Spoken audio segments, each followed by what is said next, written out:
Thank you very much. Did you hear what the cow said to the farmer on a cold winter morning? Thanks for the warm hand. Anyway, it's going to get better, so don't panic on me. I start small. Nice to see all of you. How many of you have never seen me before? This is your first time? Oh, wow, most of you, okay. I keep thinking for sure I'm more famous than that, but, you know, that is the truth. I'm delighted to be here. Been looking forward to it for a long time. And it's nice to be back. You know, I was here not too long ago. It's nice to be invited back. It says something when you're invited back. It doesn't say everything, but it says something. Maybe it says, let's give him one more chance, right, to see if he can get it right this time. But I'm delighted to have all of you here. We're going to spend the day together. I feel two major responsibilities, and I'm sure you can guess what those are. Number one is to make sure you get your money's worth, right? When you shell out your cash, especially these days, you want to make sure you get full value for the money you spend. And I know the tab for the seminar was not that much. Pretty modest fee to get in. Most of you, your tips for the week, right? So it wasn't that much. But I want you to be able to say when you walk out of here today, it was worth my money. But my biggest responsibility is to make sure you get your time's worth. And the reason I say that is because time is more valuable than money. In fact, you might start your notes with that. Time is more valuable than money. You can get more money, but unfortunately you can't get more time. If somebody asks you to spend your money, that's pretty easy, right? We live in America. We're wealthy. So the money's not the problem. But what if somebody asks you to spend a day, right? You got to think that over carefully. And I know you did. I wouldn't waste one of my days, not for anybody, not for anything. Once I understood how valuable they were, I don't waste any. But to make an investment like today of your money and your time, I appreciate that.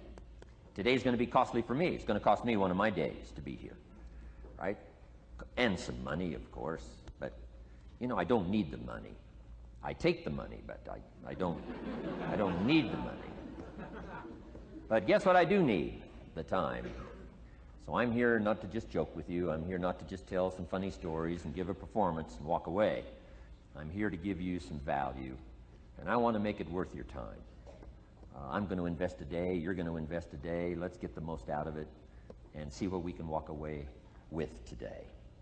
Anyway, for you that have not seen me before, just very briefly, let me just tell you my story. I grew up in Idaho, farm country, southwest corner of Idaho.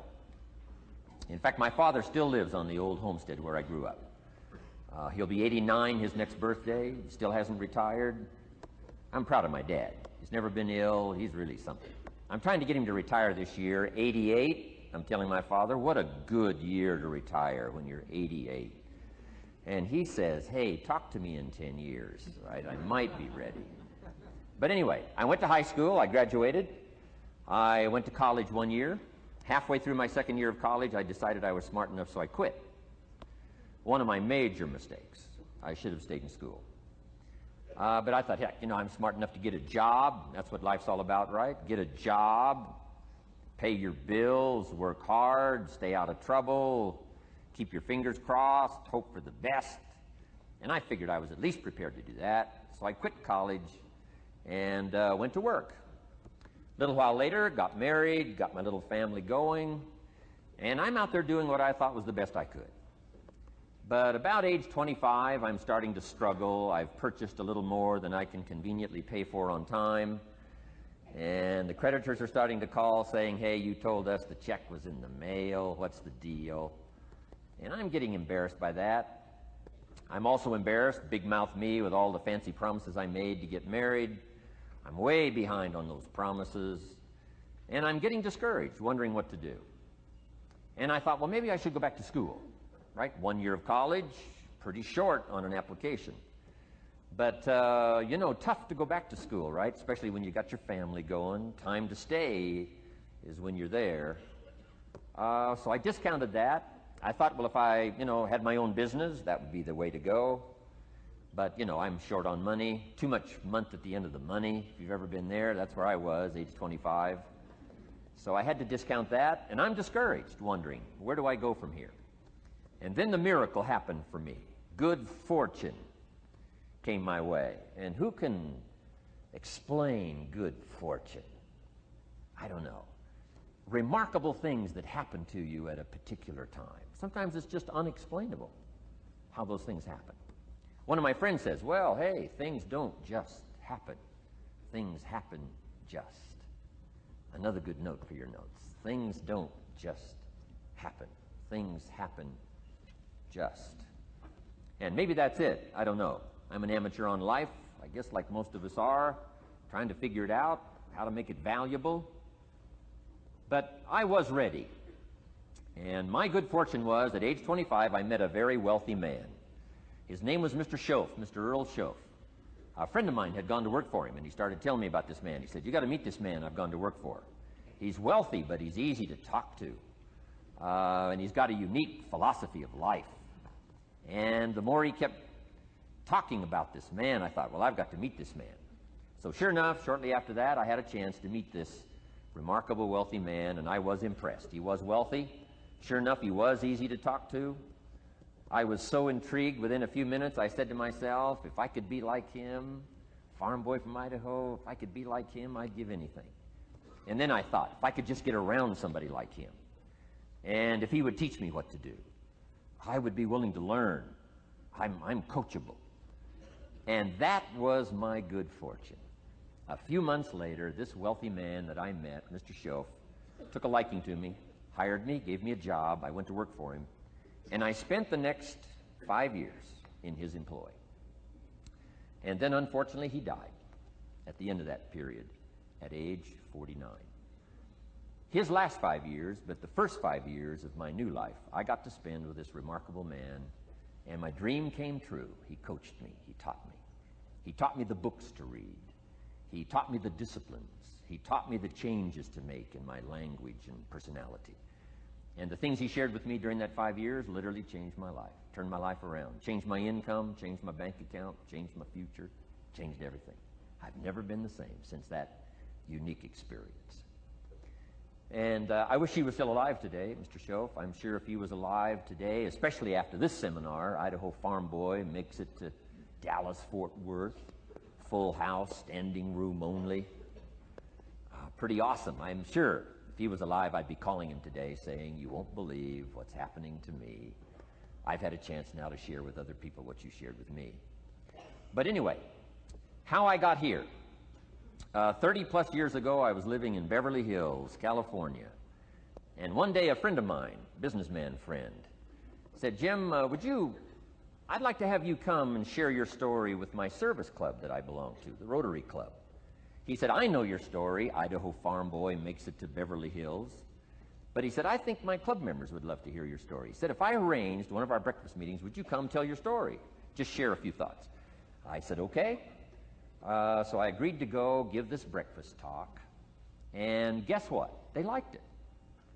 And my telephone rang. I got another call saying, we heard you've given your story and shared some ideas. Would you come talk to our club?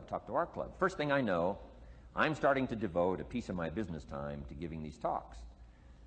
And then one day, a businessman who'd heard my talk, I think 2 or 3 times, approached me and said, would you come and share that story and some thoughts with my management and salespeople? I said, I got this little company going. And he said, if you'd come tell your story to my organization, he said, I'd be happy to pay you. And I thought, wow, wouldn't that be something? So I agreed to go do it, and I got paid. Little did I know, another fortune was waiting for me to translate my ideas into talks and speeches and seminars. Now I've written some books. It's on cassette tape, and now I get to travel around the world. Last year I was in Japan and Israel, Spain, Mexico, Australia, New Zealand, France, Germany, Canada, and now Dallas-Fort Worth. So. Idaho Farm Boy gets to travel around the world and share his story, and here I am today. Anyway, it's almost too much for me to comprehend. From where I started, raised in obscurity, in a little small farm community, and now to be here today is pretty awesome for me. So anyway, that's just a little bit about my story. My story is probably more intriguing for me than it is for you, but I wanted to hear it again, so I thought I would just, bore you with it. Anyway, I don't ask you to be impressed today. I'm the one that's impressed from where I came from to have a chance. But that's the American dream, right? Come true. Chance to start from scratch, start from obscurity, start with pennies, start with nothing, and have a chance to transform your life, change your life, set your goals, and see what you can accomplish. So anyway, that's how I got here, and I'm just delighted that this day has arrived, and I truly want to make it valuable for you. Let's go to work. Here's what I hope you'll find out of this seminar today for your notes. Here's what I hope you'll find. Number one, sincerity. Above all else today, I hope you'll find me sincere. Best place for people to start to communicate is sincerity on both sides. I'm sure you're sincere or you wouldn't be here today, right? To spend this kind of money, to spend this kind of time, roll up your sleeves today, go to work like I am, and get this message. You've got to be sincere. So I assume you're sincere. Now I want you to see me sincere. But I've got a good note for you to make. Sincerity is not a test of truth. Important note to make. Sincerity is not a test of truth. We must not make the mistake of saying he must be right, he's so sincere. That would be a mistake. And here's why. It's possible to be sincerely wrong. So we don't mistake sincerity for truth, right? Sincerity is only a test of sincerity. Truth has to yet be tested by truth, okay? But hopefully you will find me sincere and truthful. Next, a combination of things I hope you'll find here today. Ideas plus inspiration. Ideas plus inspiration. Ideas, business ideas and social ideas and personal ideas, we all need ideas. Right? How to have a good day ideas, how to have a good year ideas, how to have your best year ever ideas, good health ideas, personal relationship ideas, how to deal with your family ideas, sales management ideas, financial freedom for the future ideas. We all need good ideas. So today I hope you gather up by notes and by what you can remember a lot of ideas. I want to share as many with you as I possibly can in the time constraints we have. Today's going to go very rapidly. I used to think a day like this was a long day. Found out it's a pretty short day. But I'm going to go as fast as I can, share with you as many ideas as I possibly can. And here's why. Ideas can be life-changing. Ideas can be life-changing. And sometimes all you need is just one more in a series of good ideas. It's like dialing the numbers into the lock. Right? You got 5 or 6 numbers dialed into the lock. The lock still won't come open, but you don't need 5 or 6 more numbers. Maybe you just need one more, and maybe a seminar like this could do it. A sermon could do it. The lyrics from a song could do it. The dialogue from a movie could do it. Conversation with a friend might do it. That one last piece you need, number. Dial it into the lock. That's it. The lock comes open. There's the door for you to walk through. And maybe this seminar today could furnish that for you. One more idea. I know you've come with a lot already. Sometimes we get the impression, I used to have that I only had this much going for me and I needed this much. Usually not true. And I'm sure not true of this audience, where I find you today, as well dressed as you look today. As fine as you are sitting here today. It isn't that, you've got this much going for you and you need this much. I would assume you've got this much going for you, and maybe all you need is just a few more thoughts, ideas, to furnish you some ways and means to turn your life into the dream you want it to be. So, ideas. The seminar is going to be loaded with ideas. I want you to take good notes. But here's what else I hope you'll find here today, and that is inspiration. And who knows the mystery of inspiration? Why some people are inspired and some are not? You were inspired to get here. Some were not. Who knows the mystery of that? I don't know. How come you made it? The rest of them didn't make it. We don't know what that mystery is. Some people turned it down. Some people said it costs too much. Some people said it's going to take too much time. Some people are too busy, right? A lot of different excuses why some are inspired to take advantage of something that comes to town. Others pass it up. We don't know the mystery to that. Here's what I call it, mysteries of the mind. And I just leave it at that. Some things I don't try to figure out. I take the simple approach now. right? Some people do and some people don't. I mean, that's about as profound as my philosophy is. Some buy and some don't buy. Some go for it and some don't. Some change and some don't. And if you've been around for a while, you can usually work out the numbers, right? Out of 10, 3 do, 7 don't. Whatever business you're involved in, pretty soon you got this ratio going. The ones that do, the ones that don't. You say, well, why don't the ones that don't, how come they don't? We don't know. I just leave it as a mystery. I used to try to understand all that. I just take the simple approach now. The guy says, this happens to me, this happens to me, this goes wrong for me, and all this stuff goes wrong for me. How come all this stuff happens to me? I say, I don't know, it beats me. The best I've been able to figure out is those kind of things always happen to people like you. I mean, right? That's the best I got. I don't know. I'm an amateur on this stuff. What do I know? So just take the simple approach, right? That's how it is. Who knows?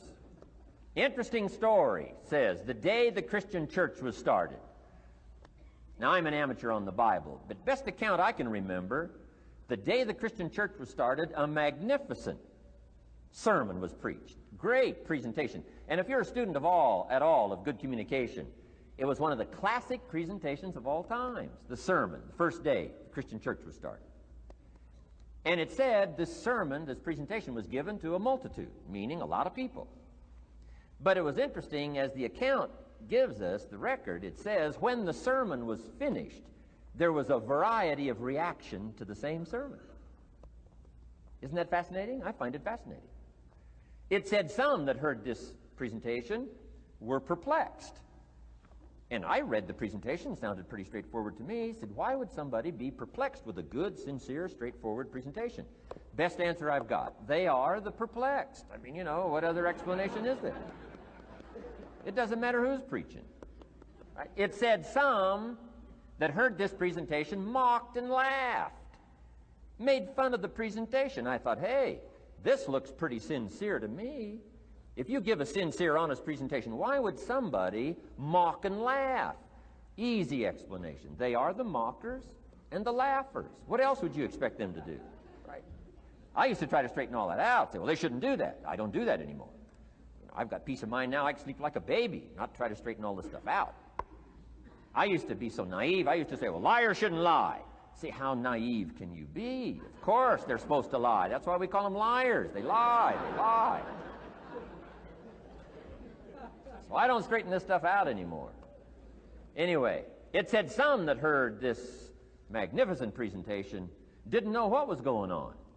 And they're usually easy to spot. They're usually saying, what's going on, right? I mean, they don't know what's going on. But interesting, right? A variety of reaction to the same sincere, honest presentation. Now, it also says, in wrapping it up, some that heard the presentation believed. And I think that's who the speaker was looking for, the believers. Interesting. Now, it said the number of believers was about 3,000. So, pretty good first day. 3,000. I've had some first days, but I never had 3,000. But anyway, 3,000 were believers. And the speaker was looking for the believers out of this multitude. And that's about as close as we can come to understanding the mystery. Some believe, and some mock, and some laugh, and some are perplexed, and some don't know what's going on. And you just have to leave it that way. Why? Because that's the way it's going to be. The way to be brilliant is to find out how it's going to be and then say, here's how it should be. I mean, that's how you become brilliant. So, anyway, who knows the mystery? I call it mysteries of the mind. We don't understand. But I don't try to change it anymore. On this particular story, as far as we know, they didn't have classes after the presentation to try to de-perplex the perplexed. I mean, as far as we know, they left them perplexed. They left the mockers mocking. They let the laughers laugh. I mean, they didn't come back and try to straighten all this out.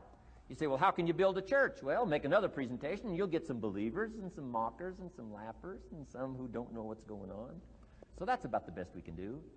So, but I'm glad I've got the believers here today. You believed enough to shell out your cash and part with your time and some of your effort and energy, and I appreciate that. So, hopefully you'll find some inspiration here today. All right? To get the most out of today, a couple more notes. Number one, be thankful. That's a good way to capture the most of a day like this. Be thankful for what you already have. That shouldn't be any problem in America, being thankful. Everything we need is available in America. Everybody wants to come here, right? The last time I was here, that little presentation I gave, everybody wants to come here, America. People haven't plotted and schemed the last 40 years saying if I could just get to Poland, everything would be okay. No, everybody wants to come to America. Why? Everything's available here. All the books you need, all the sermons you need, all the churches you need, all the schools you need, all the instruction you need, all the inspiration you need, all the capital you need, all the markets you need, all the challenge you need, all the information you need, all the seminars you need. Everything's available here. This is America. So number one, let's be thankful for what we already have. Thanksgiving does this. Opens up the doors, opens up the windows, opens up the channels. Thanksgiving for what you already have. I did a seminar one weekend up at the ranch, up at Clear Lake. Got a lodge up there. Nice setting, high valley, high serenity ranch. For the weekend, Friday evening, Saturday, Sunday. People drove in from around California. I got there late Friday afternoon. Everybody had pretty well already gotten there. I couldn't believe the parking lot. Continentals and Eldorados and Mercedes and Cadillacs and unbelievable. Ferrari, one Rolls Royce, unbelievable. I walked in, good-looking crowd about like this, sitting there ready for the weekend seminar. My opening remarks were, ladies and gentlemen, I think the rest of the world would find it strange that we have all come here this weekend to try to figure out how to do better. Right? I think the rest of the world would say, I don't understand. Guy in his Rolls Royce saying, I got to get to the seminar, find out how to get another one of these Rolls Royces. Unbelievable. Anyway, let's be thankful. Here's what locks up the doors and the channels to receive more: cynicism. That locks you away. That prevents you from learning more. Being a cynic about the past and the future, a cynic about the marketplace, cynical about the people, cynical about the institutions, cynical about the setup, cynical about yourself, cynical about your chances. See, that locks away all the chance for stuff to flow your way. So, good advice, I think, today. Start off, be thankful. Here's number two, listen well. That's going to be a challenge today. I understand that. Seems like most of, our life is still going on outside these four walls, right? Most of our life seems like it's all, continuing out there. Family and business and associates and market and economy and whatever else is happening in the midst of your life. And to sort of, pull your attention from what's going on out there and put it in here for just a few hours, I know is a challenge. But do the best you can, listen well. And here's the last one, take good notes. Be a good student today. Take some good notes. I've not come to entertain you. As you can tell by my opening joke, right? I would not make it in Las Vegas. So we don't have a dog and pony show today, no entertainment. But I do have some ideas. Take some good notes. Somebody showed me the other day notes that they took about 21 years ago, attending one of my seminars out in Los Angeles. He said, I still use these notes I took 21 years ago to help me in my business, relationship with my family. So I'd like to have these notes that you take today become that valuable for you. Then it would be worth me making the investment to come and spend a portion of my life, my time, my energy here. And I want this investment I'm making here today to pay off. And one of the ways it can pay off for me is for you to take good notes and then go away and use whatever makes sense. Because what I feast on coming back around is the stories out of this audience today. Sure enough, 6 weeks from now, 6 months from now, 6 years from now, somebody's going to, by phone, by letter, by personal contact, walk up to me and say, the things you shared that day got me thinking. And I started making some changes, and let me tell you what's happened to my business. Let me tell you what's happened to my sales career. Let me tell you what's happened to my relationship with my family. See, that'll make it worth it for me. Not the money, the return. Something you can't buy with money. If somebody says, thank you for touching my life and taking the time to make the investment. And that's what I'm all about. So if you'll become a good student today. And here's the last note. Don't be a follower, be a student. You'll be happy to know today we haven't come seeking disciples. We've got no movement for you to join. I'm just here to share some of my experiences, good ideas, best I can. But I think that's good advice. Don't be a follower, be a student, right? Take advice but not orders. Take information, but don't let somebody, order your life. Make sure what you do is the product of your own conclusion. Excellent note to make. Make sure what you do is the product of your own conclusion. Not to do what someone else says. Take what someone else says, process it, think about it, ponder it. If it makes you wonder, if it makes you think, then it's valuable.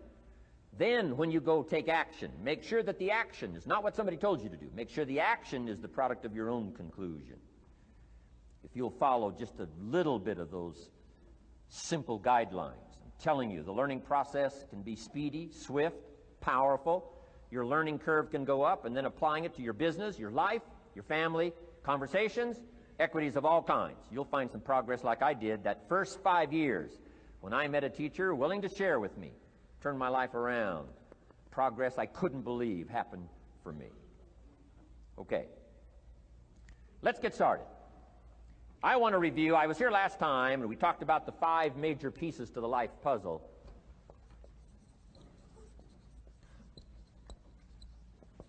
And I just want to review those because it lays such a good foundation for all the rest that I want to share with you today. We got a lot of subjects to cover, so we're going to go rather swiftly, okay?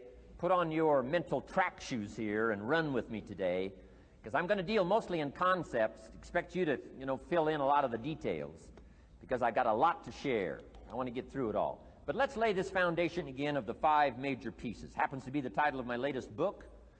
But I think it is so valuable in laying a foundation. It's some of the things I learned between ages 25 and 30. The teacher who taught me so well. He dealt in these fundamentals, we call these fundamentals. We call these basics. Basics for sports, fundamentals for sports, fundamentals for your business, fundamentals for the way you deal with your family, a few simple things. Few basic things that if you practice every day can make all the difference in the world, how it works out.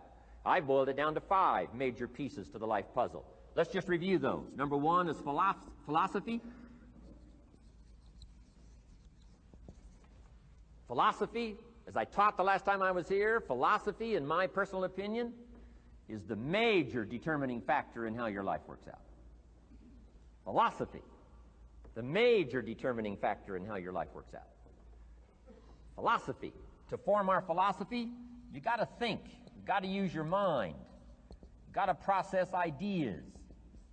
And this whole process over a lifetime, starting way back here when we were children, schools that we've attended, our parents, our experiences, all this stuff that we've processed by the thinking process helps to develop our philosophy.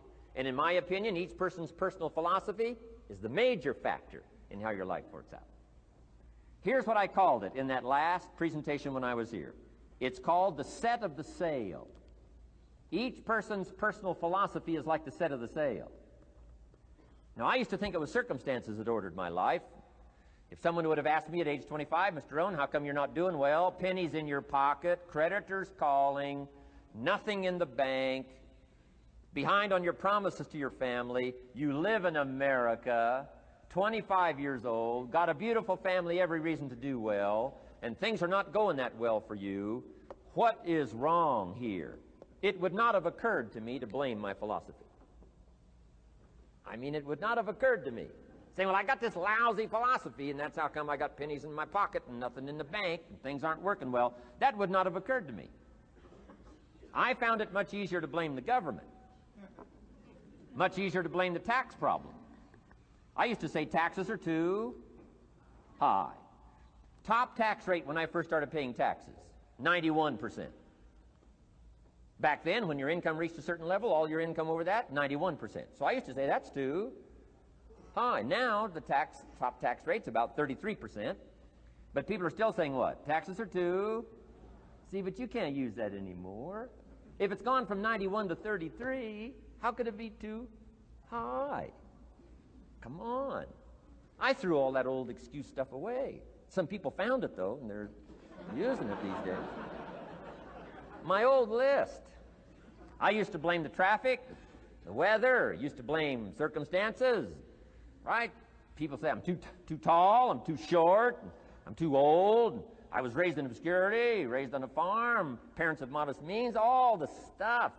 If you were to ask me, how come you find yourself here, Mr. Rohn, age 25, living in America, land of abundance and opportunity, pennies, zero in the bank, not doing well, creditors calling, it would not have occurred to me to blame my philosophy.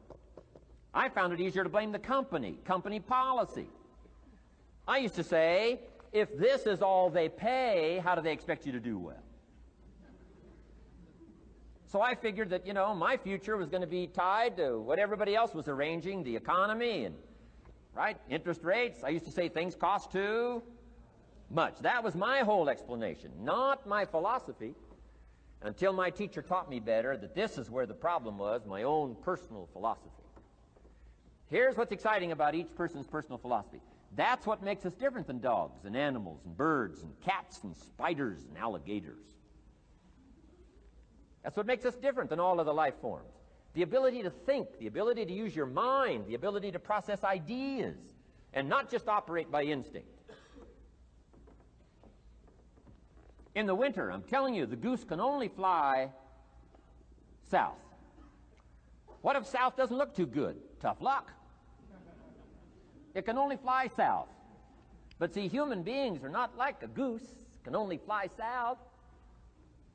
I mean, you can turn around, go north, you can go east, you can go west, you can order the entire process of your own life. And we do that by the way we think. We do that by exercising our mind. We do that by processing ideas and come up with a better philosophy, a better strategy for our life, goals for the future, okay? Plans to achieve those goals. All this comes from developing our philosophy. Philosophy helps us to process what's available. Well, when we get here, we got seed, and we got soil, and we got some rain, and we've got some what? Sunshine, and we've got some seasons, and what? The miracle of life. Now, the key is, what do you do with all this stuff? How do you turn all this stuff that's available here into equity and promise and lifestyle and dreams and future possibilities? All of this that's possible now with human beings, how do you take all this stuff and turn it into this equities and values? Well, it starts with philosophy. What is the seed? What is the soil? What is the sunshine? What is the rain? Is it possible to take some of each of all the stuff that's available and turn it into food and turn it into value and turn it into nourishment and turn it into something spectacular and unique that no other life form can do? And the answer is yes. But you cannot deal with all this stuff and what to do with it unless you start refining your philosophy. Think, use your mind, come up with ideas, and strengthen your philosophy. So the seed and the soil and the rain and the sunshine, this is called, the economy and the banks and the money and the schools and everything that's available out there, processing information, what to do with all that, and turn it into equity and value. That is the major challenge of life, my personal opinion. So each person's personal philosophy now is going to determine what you're going to do with seed and soil and sunshine and rain and miracle, the change of seasons. That's it. My personal opinion. Each person's personal philosophy is like the set of the sail. That's what this seminar is for today. Help you to trim a better sail. You don't need a better economy. You don't need better seed and soil. In fact, when it comes to seed and soil and rain and sunshine and seasons and the miracle of life, that's all you got. Now, what if you blame this stuff? Then you're blaming all you got. If you blame the economy, and you blame the schools, and you blame the teachers, and you blame the sermons and the preachers, and you blame, the marketplace, and you blame the company and company policy, what else is there? When some people get through with their blame list, there isn't nothing else. That's all there is. And if you blame the only thing you've got to work with, I'm telling you, it's called mistake colossal. In not understanding that that's all you've got to work with. And if this is all you've got to work with, then you don't change the seed, and you don't change the soil, and you don't change the rain, and you don't change the sunshine, you don't change the seasons. Right? Guy says, I'll take 3 springs, 4 summers, 9 falls, no winters. No, you can't fool with this stuff. You got to take it like it comes. Then what do you change to make your life work well? You got to start with your philosophy. Guess what I had to do at age 25 in order to change my own future? I had to change my mind. I had to change my thinking. I had to change my philosophy. I was messed up on what was causing my problem. And once I got that straightened out, that all the stuff I blamed, the government and taxes and the marketplace and the economy and things cost too much, negative relatives, cynical neighbors, once I got rid of that and started going for where the real problem was, which was me, I'm telling you, my life exploded into change. My bank account changed immediately. My income changed immediately. My whole life took on a whole new look and color immediately. And the early results I got from making these philosophical changes tasted so good, I've never stopped the process from that day until this. And I'm telling you, with a little consideration of the refinement of your sail, by setting a better sail, refining your philosophy, your whole life can start to change from today on. You don't have to wait till tomorrow. You don't have to wait till next month. You don't have to wait till spring. You don't have to wait till 93. You can start this whole process immediately. I recommend it. Now, some people do so little thinking, they don't even have their sail up. I mean, you can imagine where they're going to wind up at the end of this week, at the end of this month, at the end of this year. Now's the chance to change, process all this information. So number one is philosophy. Okay. And we dealt with all that, where we get ideas from personal experience, from other people's experiences. I don't want to get into all those details because we covered that the last time I was here. But philosophy, that's number one, my personal opinion. Each person's personal philosophy. Here's the definition of success and failure. Just make this note. Here's failure. A few errors in judgment, repeated every day. Now, you can automatically assume, Mr. Rohn, I say, I can understand that. A few errors in judgment repeated every day. For 6 years?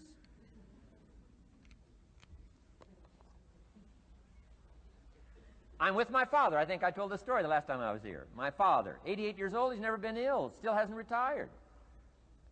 Not long ago, midnight, we're getting ready to go to bed. We've drilled a new well, got some extra water.